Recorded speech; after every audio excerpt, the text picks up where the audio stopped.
আসসালামু আলাইকুম রহমতুল্লাহি ওবরাকাতুহু। আলহামদুলিল্লাহি রব্বিল আলামিন। সমস্ত প্রশংসা আল্লাহ তাআলার জন্যই।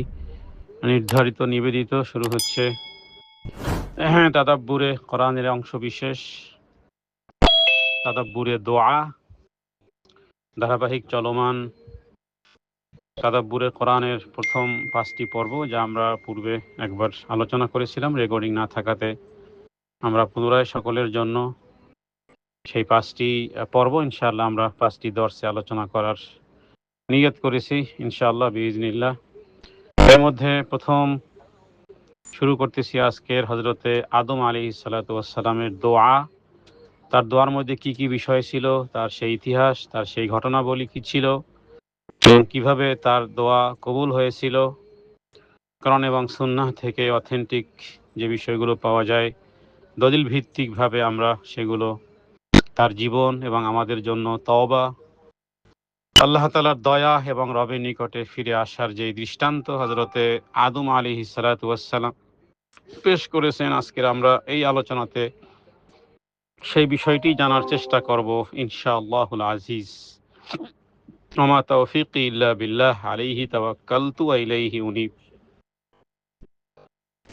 হযরত আদম আলাইহিস সালাতু ওয়াস সালাম তিনি প্রথম মানুষ এবং প্রথম নবী। তার ব্যাপারে আল্লাহ তাআলা কোরআনুল কারীমে বলেছেন যে খলাকতু বিয়াদাইয়া, আমি নিজ হাতে আল্লাহ তাআলা আমি নিজ হাতে আদমকে সৃষ্টি করেছি। এবং আল্লাহ তাআলা যেহেতু নিজ হাতে সৃষ্টি করেছেন, তাকে জ্ঞানী করেছেন, এই জন্য তিনি চাইলেন যে সেটা আজমত, সেই সম্মানার্থে ফেরেশতাদেরকে আল্লাহ তাআলা বললেন যে যেহেতু আমি আদমকে নিজ হাতে সৃষ্টি করেছি, সম্মানিত করেছি, জ্ঞান দিয়েছি, তোমরা কি করো, তাকে সবাই সাজদা করো। আল্লাহ তাআলা বলছেন ইন্নী খালিকুম বাশারাম মিন তিন, নিশ্চয়ই আমি আদমকে আমি সৃষ্টি করেছি কাদামাটি থেকে। তাকে মাটি দিয়ে সৃষ্টি করা হয়, এরপরে আল্লাহ তাআলা তার মধ্যে রূহ ফুঁকে দেন। রুহুটা কি? রুহুটা হলো আল্লাহর আদেশ। আল্লাহর আদেশ আছে, আমরা জীবিত। আল্লাহর আদেশ থাকবে না, চলে যাব, রুহুটা বের হয়ে যাবে। রুহুটাকে ধরে রাখা যায় না। পৃথিবীর বিজ্ঞান, পৃথিবীর চিকিৎসা বিজ্ঞান বলেন রুহু কোথায় থাকে, মাথায় থাকে না পেটে থাকে না বুকে থাকে না। পৃথিবীর যখন অস্ত্রোপচারগুলো হয়, ওপেন হার্ট সার্জারি হয়, তখন আপনারা বিষয়গুলো জানেন, মানুষের মাথার ব্রেন পর্যন্ত অপারেশন হয়। তা রুহুটা কোথায়? রুহুটা আল্লাহর হুকুম, ব্যাস। নবীকে প্রশ্ন করা হয়েছিল, আল্লাহ তাআলা শিখিয়ে দিয়েছেন উত্তর, যে হে নবী, যদি কেউ আপনাকে রূহ সম্পর্কে জিজ্ঞেস করা হয়, ইয়াসআলুনাকা আনির রূহ, তাহলে আপনি উত্তরে অ্যানসারে বলবেন কুলির রূহু মিন আমরি রব্বি। রূহ হলো আমার রবের আদেশ। আদেশ, যখন আদেশ আসবে, ততক্ষণ পর্যন্ত লিকুল্লি উম্মাতিন আজাল, প্রত্যেকের জন্য সুনির্দিষ্ট একটা টাইম লেভেল আছে। ইদা জা আজালুহুম লা ইস্তাখিরুনা সাআতান ওয়া লা ইস্তাকদিমুন, 1 সেকেন্ড অ্যাডভান্স হবে না, 1 সেকেন্ড ডিলে হবে না। সেটাই হলো মৃত্যুক্ষণ। এবং কোথায় কোন দেশে মারা যাব কেউ আমরা জানি না। এটা একটা সেকেন্ডের মতন, প্রত্যেকটা সেকেন্ড শেষ হয়ে যাচ্ছে। এটা বরফ গলার মতন গলে যাচ্ছে, যেটা গলে যাচ্ছে বা সেটা পানি হয়ে নেমে যাচ্ছে। আমাদের জীবনটা একটা সেকেন্ডের মতন, দ্রুত সেকেন্ড চলতেছে। হায়াত ঠিক সেইভাবে শেষ হয়ে যাচ্ছে। তো আল্লাহ তাআলা সেই রূহ ফুঁকে দিলেন, এটা আল্লাহ তাআলার আদেশ, এবং সব বস্তুর নাম পৃথিবীতে শিখিয়ে দিলেন। বর্তমান সময় উন্নত টেকনোলজি হলো এআই। এআই কে প্রশ্ন করলে সে উত্তর দেয়, পৃথিবীর যে বিষয় হোক না কেন। এআই কে শিখানো হয়েছে, এআই কে প্রথমে শিখানো হয়েছে, দেন এরপরে সে অ্যান্সার করে। তাহলে আল্লাহ তাআলা আদম আলাইহিস সালাতু ওয়াস সালামকে সমস্ত বস্তুর নাম, এটা পাহাড়, এটা গাছ, এটা পানি, এটা মাছ, এটা আগুন, এটা সব কিছু আল্লাহ তাআলা তাকে নাম শিখিয়েছে। ফেরেশতাদেরকে জিজ্ঞেস করলেন, ফেরেশতারা পারে না। আদম আলাইহিস সালামকে জিজ্ঞেস করলে তিনি পারেন, কারণ তাকে ইনপুট করা হয়েছে। তো আল্লাহ তাআলা সম্মানার্থেই ব্যবস্থা করলেন যে জ্ঞানের মাধ্যমে মানুষ উঁচু লম্বা সুন্দর সুন্দরী অথবা ফিজিক্যাল ইত্যাদির মাধ্যমে সম্মান প্রতিষ্ঠিত হয় না, বরং জ্ঞানের কারণে মানুষের সম্মান প্রতিষ্ঠিত হয়। আদম আলাইহিস সালাতু ওয়াস সালাম জ্ঞানের কারণে তিনি ফেরেশতাদের কাছে সম্মানের পাত্র হলেন। আল্লাহ বললেন যে সবাই তোমাকে তাজিমি সেজদা করো, ইবাদতি সেজদা নয়, ইবাদত আল্লাহ তাআলার জন্য। আর এই সাজদা ছিল তাজিমি, মানে সম্মানার্থী সাজদা।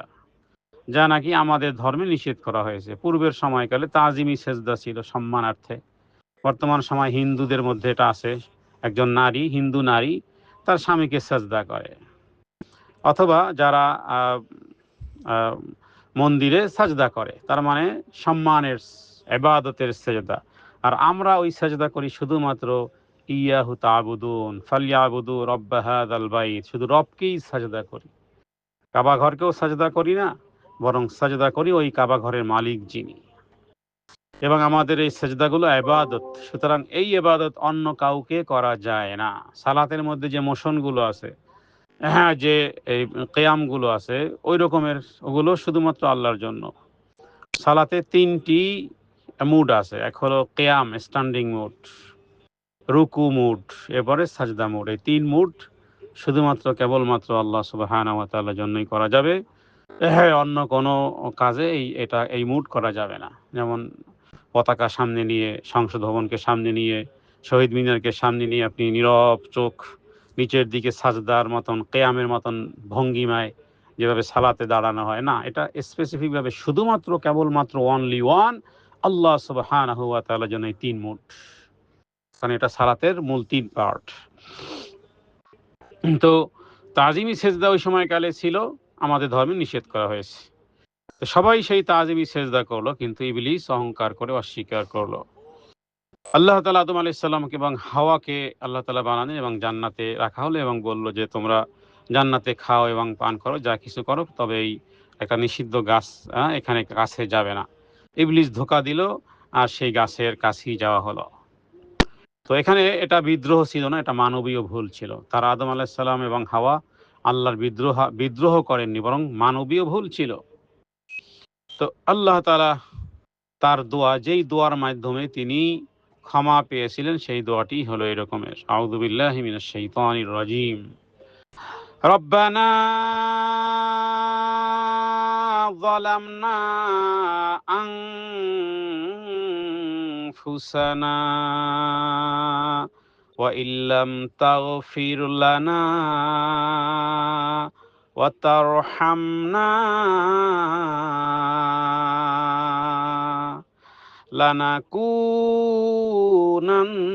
লানাকুনান্না মিনাল খাসিরিন।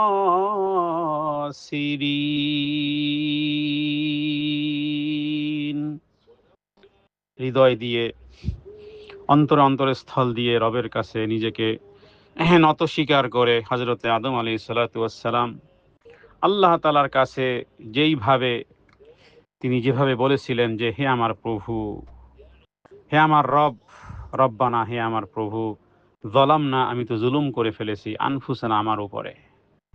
আয়াতের ভঙ্গিমা কত সুন্দর! এখানে এমন নয় যে, যদিও বিভিন্ন ইতিহাসে বিভিন্নভাবে লেখা হয়েছে, সত্য মিথ্যা আল্লাহই ভালো জানে, যে শয়তানের প্ররোচনায় তারপরে হাওয়া আলাইহিস সালাম আগে খেয়েছেন, তারপরে স্বামীকে উদ্বুদ্ধ করেছেন। এখানে কারো কোনো উল্লেখ করা নেই, বাস অপরাধ নিজে স্বীকার করা। আমরা কি করি বিপদে পড়লে? হায় হায়, মানুষ বিপদে পড়লে ওর কারণে এটা হয়েছে, তার কারণে এটা হয়েছে। আরে তোর কারণেই তো এটা হয়েছে। হ্যাঁ, কখনো কখনো আমরা রোডে অ্যাক্সিডেন্ট হলে দেখা যায় যে তুম কিউ এদা আয়া, তুম কিউ আয়া, মানে আরেকজনের উপরে ঘাড়ে দোষ চাপানো। এটা মানবীয়, ওটা স্বভাব। যখনই বিপদে পড়ে তখনই আপনি নিজে কখনো, এটা এই শিক্ষা আছে এই দোয়ার ভিতরে, অন্য কাউকে আর দোষারোপ করিয়েন না। এটা আদম আলাইহিস সালামের শিক্ষা এই দোয়ার মধ্যে আছে। কাউকে তিনি দোষারোপ করেন না, যদিও এই দোষটা তো শয়তানের। শয়তানই তো আল্লাহর নামে কসম, শয়তান জানে যে ভালোবাসার কসম দিলেই কাটবে। এজন্য আদম আলাইহিস সালাম বললেন আল্লাহর কসম। আর আর শয়তানও জানে যে আল্লাহর প্রতি ভালোবাসা আদমের হৃদয়ে আছে। সুতরাং যেই রবের ভালোবাসা আদমের হৃদয়ে আছে, তাহলে ওই রবের কসম দিলেই কুপকাত হবে। এই জন্যই বলল যে, শয়তান বলেছিল যে ইন্নী অকাসামাহুমা ইন্নী লাকুমা লামিনান নাসিহিন, আরে আদম, সারা জীবন যদি জান্নাতে থাকতে চাও, তাহলে আমি আল্লাহর কসম করে বলতেছি, আমি তোমাদের উপকারার্থী, আমি তোমাদের কল্যাণকামী। এটা খাও, এটা করো, বা এই গাছের কাছে যাও, তাহলে সারা জীবন আল্লাহর কাছে থাকতে পারবে, জান্নাতে থাকতে পারবে, নিকটবর্তী। তো তো আদম আলাইহিস সালামের হৃদয়ে আল্লাহর ভালোবাসা, আর সেই ভালোবাসার সূত্র দিয়েই শয়তান কি করেছে, তাদেরকে ধোঁকা দিয়েছে। কিন্তু এই দোয়ার মধ্যে সবচেয়ে সুন্দর আর্ট হলো যে এখানে নিজেকে অপরাধী স্বীকার করেছে। এটা আমরা যে শিখেছি, আল্লাহ আমি তো করি নাই, শয়তান আমাকে প্ররোচনা দিয়েছিল বাস। নবীদের নবীদের এই দোয়ার ভিতরে এখান থেকে শিক্ষা যে যখন কোনো বিপদ হয়ে যায় আর কাউকে দোষারোপ করিয়েন না, বাস নিজেকেই বলেন, আর কাউকে টানিয়েন না, বাস আমি অপরাধী। তো এই দোয়ার মধ্যে এভাবে করে আছে এবং জলামনা আনফুসানা, মানে নিজেকে নিজের দিকে ইঙ্গিত করেছেন। এরপরে বলতেছেন ওয়াইল্লাম তাগফির লানা, আর তুমি যদি আমাকে এখন এই মুহূর্তে ক্ষমা না করো, তারহামনা, যদি রহম না করো, লানাকুনান্না, অবশ্যই অবশ্যই অবশ্যই, এখানে 4-5টা অবশ্যই বলা যেতে পারে, কারণ লাম তাকিদ, নুনে তাকিদ, আবার নান্না তাকিদ। তাকিদ মানে গুরুত্ব আরোপের জন্য, মানে আমি তো ধ্বংস হবই হব, আমার কোনো বাঁচার কোনো রাস্তা নেই, অবশ্যই আমি কি হব, মিনাল খাসিরিন, ক্ষতিগ্রস্তদের অন্তর্ভুক্ত হব। এইভাবে করে যখন নিজেকে আত্মসমর্পণ করেছেন, আল্লাহ তাআলা বলেন ফাতালাক্কা আদমু মির রাব্বিহি কালিমাতিন ফাতাবা আলাইহি, আদম আলাইহিস সালাম তার রবের কাছ থেকে কিছু বাক্য শিখে নিলেন। এরপরে আল্লাহ তাআলা তার তওবা কবুল করেন। সেই বাক্যগুলো কি? সেই বাক্যগুলো হলো ওই রব্বানা যালামনা আনফুসানা ওয়া ইল্লাম তাগফির লানা ওয়া তারহামনা লানাকুনান্না মিনাল খাসিরিন। তাহলে এই দোয়া যদি ওইভাবে বুঝে পড়ি, আমরা রিয়েলাইজ করে সত্যিকার অর্থে হৃদয়ঙ্গম করে যদি পড়ি, গুনাহ থাকতে পারে না। এখানে দোয়া কবুল হওয়ার কারণ কি তাহলে? মূল বিষয় হলো তাদাব্বুরে আয়াতের ভিতরে, সেটা হলো যে ভুল স্বীকার করেছেন, অন্য কাউকে দোষারোপ করেননি। আর দ্বিতীয়, নিজেকে নির্দোষ বলেননি। তাহলে এক, দোয়া কবুল হওয়ার কারণ এক, কমপ্লিটলি ভুল স্বীকার করা, 100% ভুল আমার।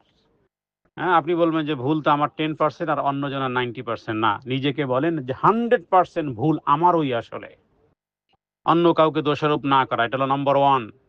নম্বর দুই হলো নিজেকে নির্দোষ না বলা, যে আসলে আমি করতে চাই নাই, আসলে আমি বুঝি নাই, না, এভাবে করে কোনো অজুহাত, নো এক্সপ্লেইন টু রিজন, নিজেকে নির্দোষ না বলা। এখানে আদম আলাইহিস সালাম তার স্ত্রীকে দোষ দেন না যে ওর কারণেই আজকের আমি এইভাবে হয়েছে, ও আমাকে পরামর্শ দিল, ও আগে খেলো, দেন আমাকে খেতে বললো, অথবা ও আগে কাছে গিয়েছে তারপরে আমাকে উদ্বুদ্ধ করেছে, এরপরে এই স্ত্রীকে দোষ দেয়। আমাদের দেশে তো কন্যা সন্তান জন্মগ্রহণ কেন করেন, স্ত্রীকে দোষ দেয়। কন্যা সন্তান কি স্ত্রী বানায় নাকি আল্লাহ দেন? এই বিশ্বাস যদি থাকে তাহলে আল্লাহ কি দোষ দাও, আল্লাহর সাথে ফাইটিং এ লাগো, আল্লাহর সাথে বিট্রে করো, নিজের বউকে কেন দোষ দাও? বিজ্ঞান তো বলে দোষ তোমার, আসলে বিজ্ঞান, দোষ তো মহিলার না।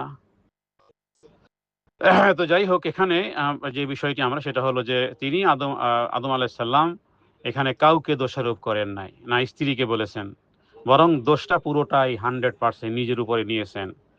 এরপরে আল্লাহ তাআলার দয়ার উপরে এমন ভাবে ভরসা করেছেন যে আমার আর কোনো, ওই যে লানাকুনার মধ্যে শব্দ আছে, লানাকুনান্না, তার মানে আমি তো ধ্বংস হয়ে যাব যদি তুমি আমার উপরে দয়া না করো, পুরোটাই কমপ্লিটলি সারেন্ডার। আরেকটা বিষয় হলো দ্রুত তওবা করেছেন,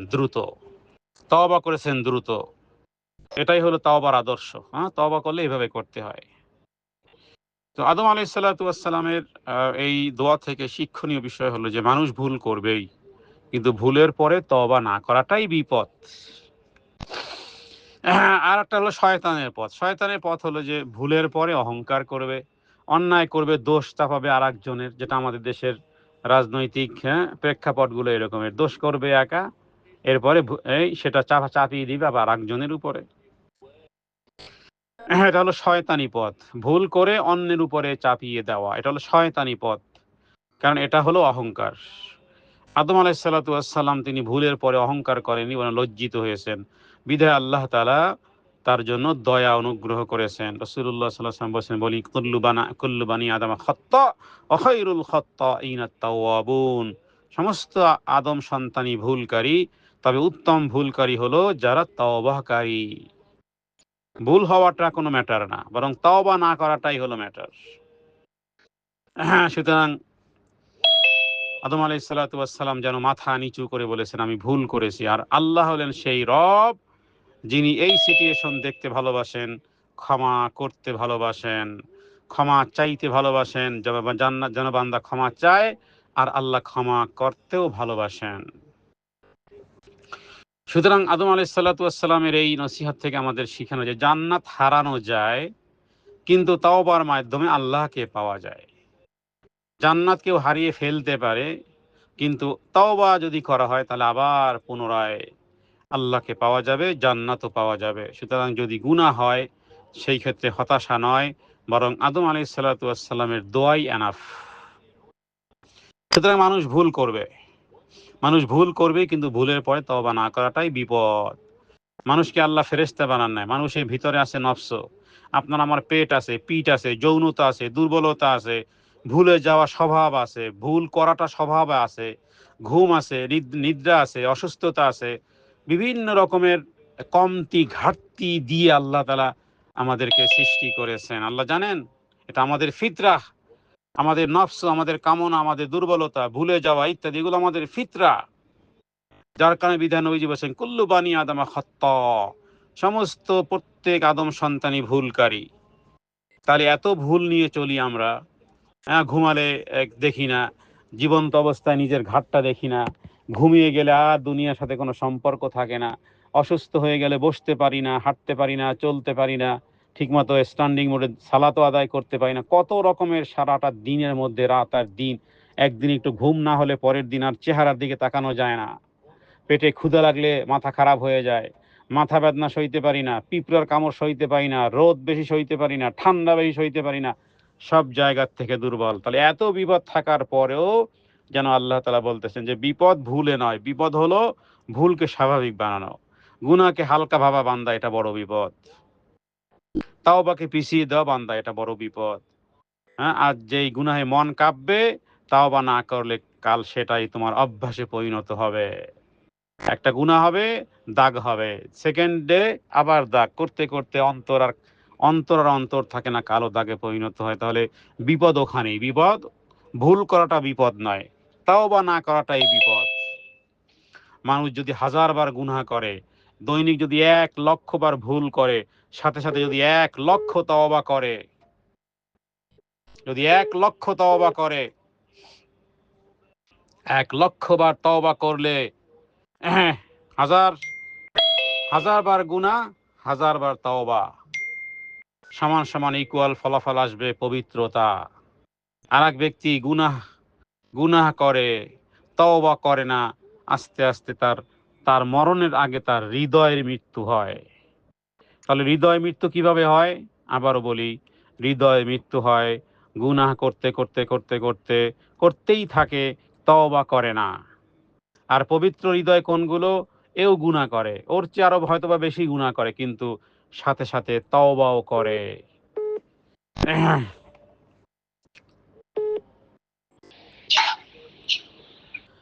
জি, তাহলে যে বিষয়টি বলতেছিলাম যে গুনাহ এবং তাওবাহ টুগেদার যদি হয়, তাহলে সে আত্মার ভিতরে পবিত্রতা থাকবে এবং নূর থাকবে। আর যদি গুনাহ করতে থাকে, তওবা না করতে থাকে, তাহলে তওবা করার মাদ্দিয়াত, ইমানের নূর হারিয়ে ফেলবে, বেঈমান অবস্থায় বরণ করবে। এজন্য শয়তানের পথ কি? শয়তান ইবলিস কি করেছিল? আল্লাহ তাআলা আদেশ অমান্য করেছিল এবং তারপর বলেছিল যে আনা খাইরুম মিনহু, আমি তার চেয়ে উত্তম। এটা একটা রোগ, অহংকার রোগ, নিজেকে নির্দোষ ভাবা, এটা একটা রোগ। ভুলের দায় আল্লাহর উপরে চাপানো বা অন্যের উপরে চাপানো। কারণ শয়তান মূলত শয়তান ভুলটা আল্লাহর উপর চাপিয়েছে। কোরআন কারিমে অন্য আয়াত আছে যে আপনি আমাকে যেভাবে পথভ্রষ্ট করেছেন, আমিও মানুষকে পথভ্রষ্ট করব। নাউজুবিল্লাহি মিন যালিক। শয়তানি স্বভাব, তাহলে শয়তানি স্বভাব জানতে পারলাম। শয়তানি স্বভাব কি? যদি এক বাক্যে প্রশ্ন করা হয় তাহলে উত্তর দিতে হবে নিজের ভুল অন্যের উপরে চাপানো। শয়তান হুবহু এই কাজটাই করেছে, কোরআন কারীম সাক্ষ্য দেয় তাই। নিজে করেছে ভুল, আল্লাহর আদেশ অমান্য করেছে, আর এরপরে যখন আল্লাহ তাআলা বলেছেন বিতাড়িত মরদুদ বের হয়ে যাও, তখন আল্লাহর উপরে দোষ চাপিয়েছে। নাউজুবিল্লাহি মিন যালিক। তো এই তিনটি জিনিস যারা করবে মানুষের মধ্যে, এরাও ধ্বংস হবে। তো এই তিনটি মিলেই মানুষকে ধ্বংস করে। আজও যখন কেউ বলে যে আমি এমন মানুষ না, আমার নিয়ত খারাপ না, সময়টাই খারাপ, তার মানে বোঝা যায় যে শয়তানের ভাষায়, শয়তানের ল্যাঙ্গুয়েজে সে কথা বলতেছে। তাহলে আদম আলাইহিসসালাতু ওয়াসসালামের পথ কি আর শয়তানের পথ কি আজকে ক্লিয়ার হয়ে গেল। আদম আলাইহিস সালাম কি করলেন? তিনি বললেন, তিনি এটা বলেন না যে হাওয়া আমাকে প্ররোচনা দিয়েছে, অথবা অমুকে ধোকা দিয়েছে, বরং তিনি বলেছেন রব্বানা যালামনা আনফুসানা, হে আমাদের রব, আমরা নিজেরাই নিজেদের উপরে জুলুম করেছি। তিনি নিজেকে দোষ দিলেন, লজ্জিত হলেন, মাথা নিচু করলেন, আল্লাহ তাআলার দরজায় পড়ে রইলেন। এই লজ্জাই তাকে নবীর মর্যাদায় তুলে দিয়েছে। আর আল্লাহ তাআলার দয়া তওবাকারীদের জন্য দরজা খোলা। সবচেয়ে আশার কথা হলো যে আল্লাহ তাআলা কোরআনুল কারীমে সূরা জুমারের মধ্যে একটা আয়াত নাজিল করেছেন, আয়াতটি নম্বর 53। সাহাবায়ে কেরামের কিছু ব্যক্তিবর্গ যারা ঈমান গ্রহণ করেনি, তারা এমন কোনো পাপের কাজ নেই যা করেন নাই। মদ পান হোক, ব্যভিচার হোক, নিজেদের কন্যা হত্যা হোক, এমন কোনো অপরাধ নেই যে করেন না। এরা নিরাশ হয়ে গিয়েছিলেন। এরা নবীজির কাছে এসে বললেন, ইয়া রাসূলুল্লাহ, আমরা তো এরকম এরকম অপরাধ করেছি, আমরা যদি মুসলিম হই আমাদের গুনাহ কি মাফ হবে? তাদের জন্য একটা আয়াত নাজিল হয়েছিল কোরআনুল কারীমের, সবচেয়ে আশাজনক আয়াত, সবচেয়ে আশাজনক আয়াত। এই আয়াত যখন মক্কার ইমামরা পড়ে তখন কান্নার রোল পড়ে যায় মক্কায় মদিনাতে। কঠিন এক আয়াত, আল্লাহু আকবার। সবচেয়ে আশার আয়াত, তওবাকারীদের জন্য, ভুলকারীদের জন্য সবচেয়ে বড় আশার আয়াত। এটা হলো সূরা জুমার আয়াত নম্বর 53, আয়াতটি আমরা পাঠ করতেছি। কুল ইয়া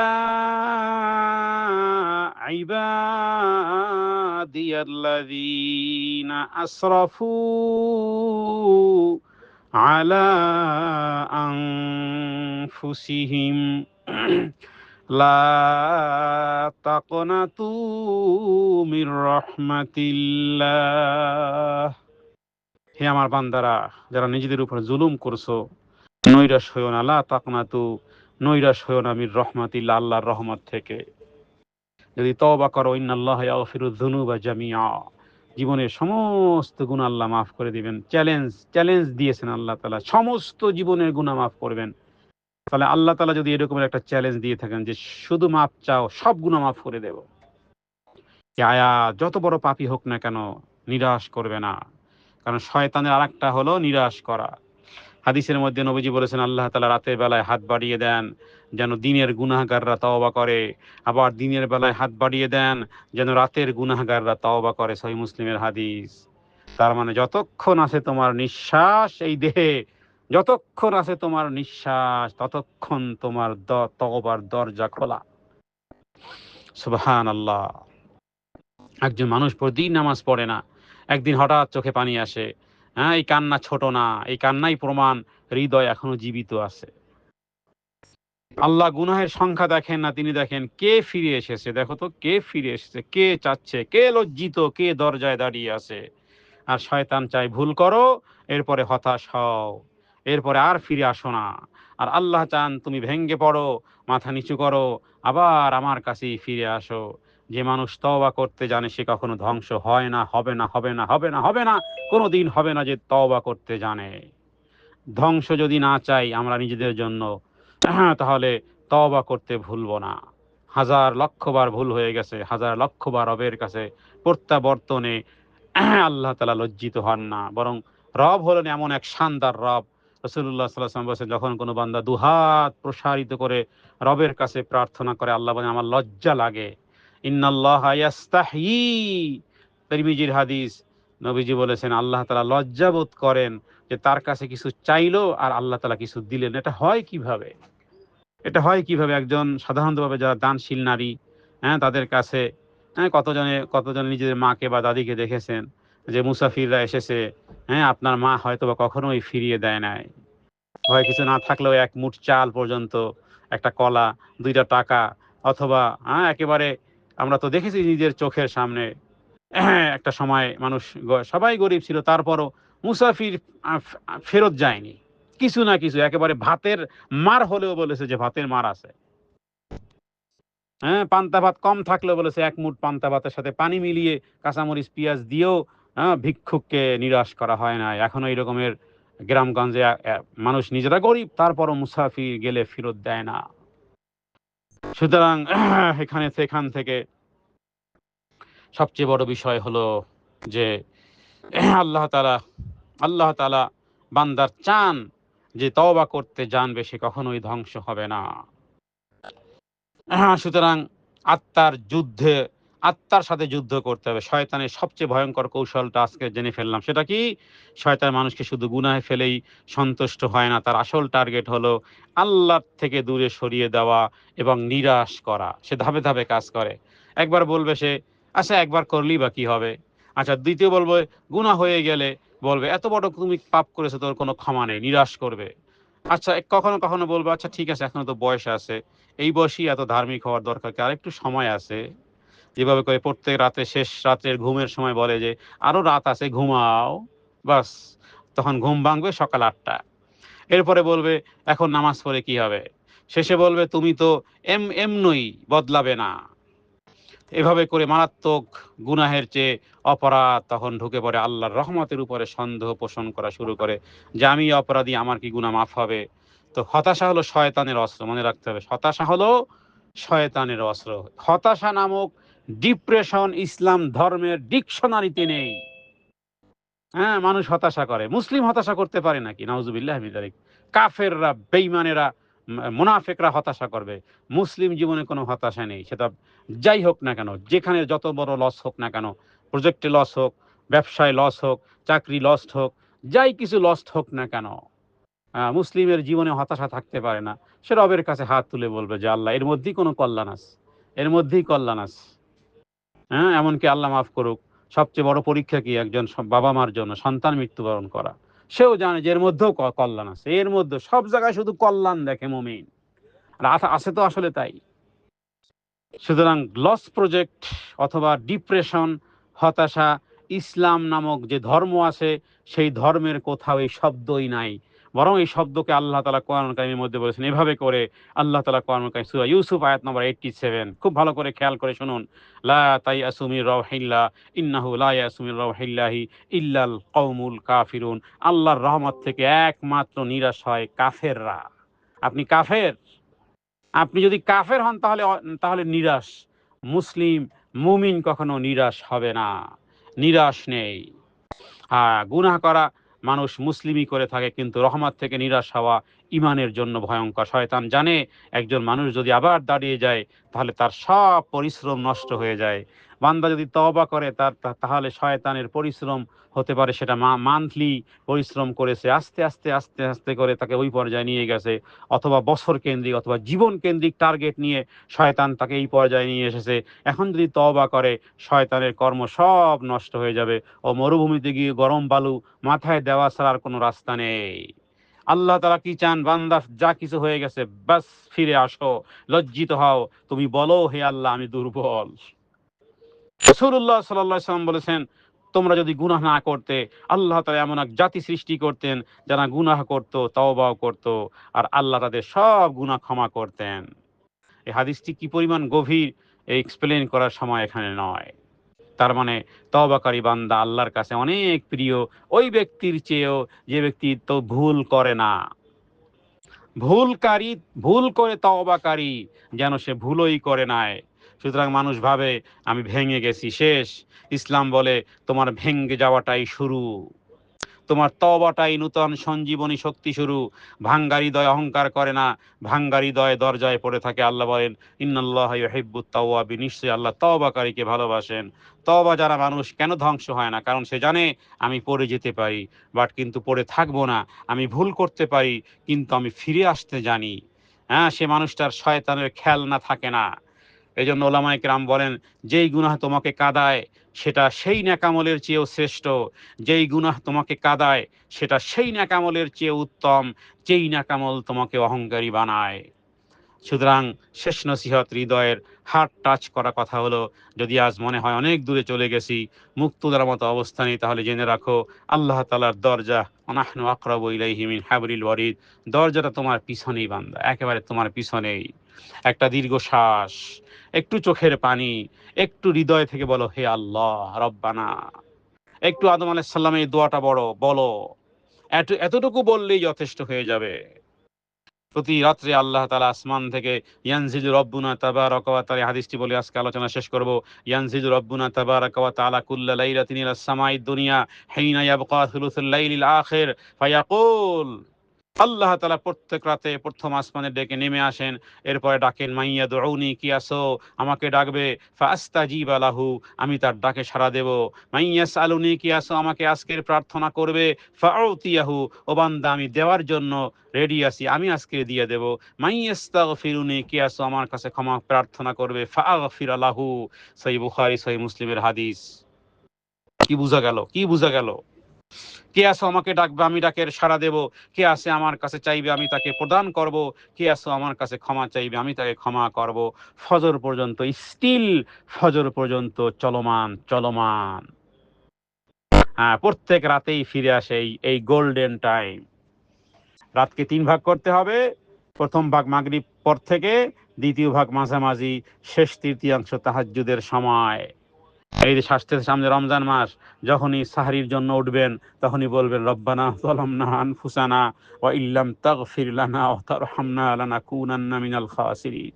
হৃদয় থেকে বুঝে পড়েন, আদম আলাইহিস সালাতু ওয়াস সালামের দোয়ার সাথে মিলে যাবে।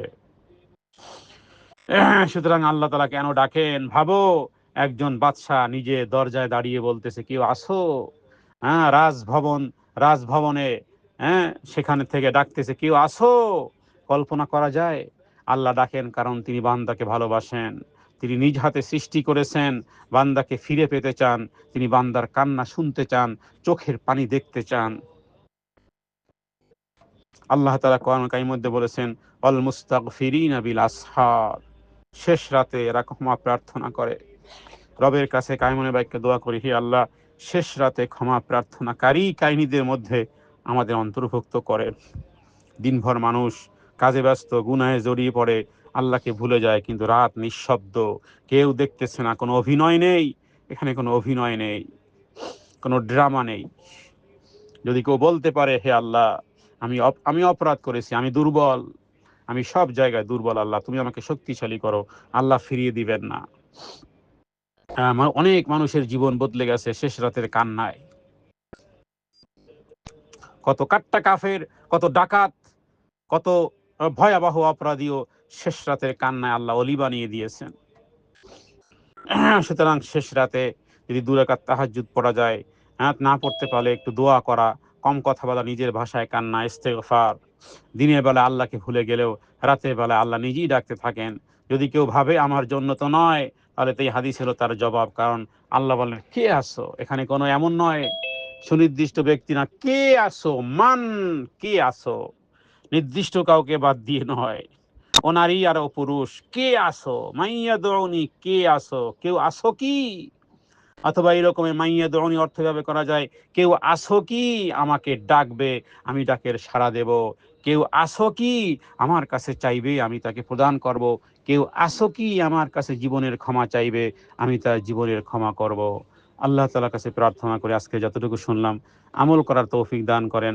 মৃত্যুর আগ মুহূর্ত পর্যন্ত যেন আল্লাহ তাআলা এর উপরে দায়েম রাখেন, কায়েম রাখেন। রবের কাছে ক্ষমা প্রার্থনা চাইতে, রবের কাছে কাঁদতে যে কি মজা, সেটা ওই অশ্রু বহনকারী সেই জানে, যে হৃদয়ে যে কি তৃপ্তি রবের কাছে দুহাত তুলে প্রার্থনা করতে। আল্লাহ তাআলার কাছে প্রার্থনা করি, আল্লাহ তাআলা যেন আমাদের কবুল করেন। রবের কাছে যেন কান্নার মাধ্যমে রবের দেয়া সন্তুষ্টি, ভালোবাসা হৃদয় যেন অনুভূত করে, তারপরে একদিন রবের দিকে যখন প্রত্যাবর্তন করব, যখন আসবে, ইয়া আইয়াতুহান নাফসুল মুতমাইন্না ইরজিই ইলা রাব্বিকি রাদিয়াতাম মারদিয়া ফাদখুলি ফি ইবাদি ওয়াদখুলি জান্নাতি। হাযা মিন্নাল ইলমু ইনদাল্লাহ, আল্লাহু আ'লামু বিস-সাওয়াব, সাল্লাল্লাহু আলা সাইয়্যিদিনা মুহাম্মাদিন নবিয়্যিল উম্মি ওয়া আলিহি ওয়াসাল্লাম। আসসালামু আলাইকুম ওয়া রাহমাতুল্লাহি ওয়া বারাকাতুহু।